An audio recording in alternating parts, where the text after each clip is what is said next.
அது மார்க்கு எழுதின சுவிசேஷ புத்தகம் 3ஆம் அதிகாரம்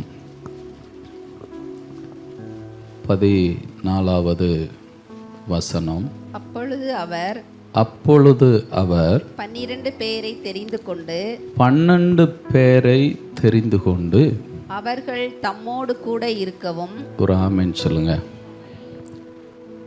இங்கே ஆண்டவராகிய இயேசு கிறிஸ்து இந்த பூமியில் இருந்த நாட்களிலே 12 பேரை தெரிந்து கொண்டு, இந்த வார்த்தை ரொம்ப முக்கியம். சூஸ் பண்ணி, தெரிந்து கொண்டு. இந்த ஆண்டவர் கூட இருக்கிறது அப்படின்றது தேவன் தெரிந்து கொள்ளுகிற ஒரு காரியம்.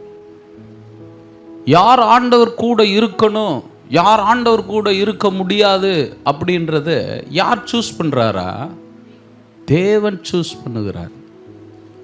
அப்போ இந்த பூமியில் இருந்த நாட்கள்ல இயேசு கிறிஸ்துவானவர் எத்தனையோ பேரை சுகமாக்குனார்.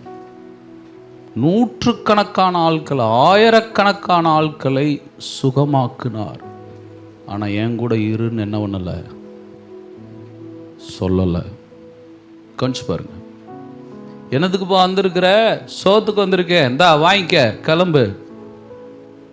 செத்து நாரி போய் கிடந்தான், அவனை உயிரோடு எழுப்புனாரு. ஆனா என் கூட இருன்னு என்ன பண்ணல, சொல்லல.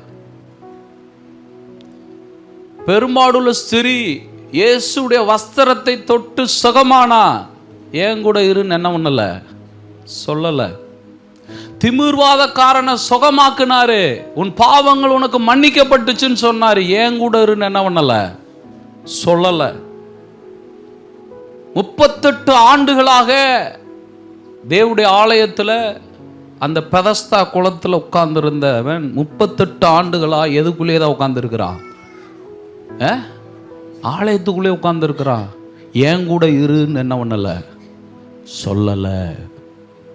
அப்படின்னா ஏன் கூட இரு அப்படின்னு தேவன் சொல்ல வேண்டுமானால் அந்த மனுஷன் யாரா இருக்கணும்னா தெரிந்து கொள்ளப்பட்ட ஆளா இருக்கணும்.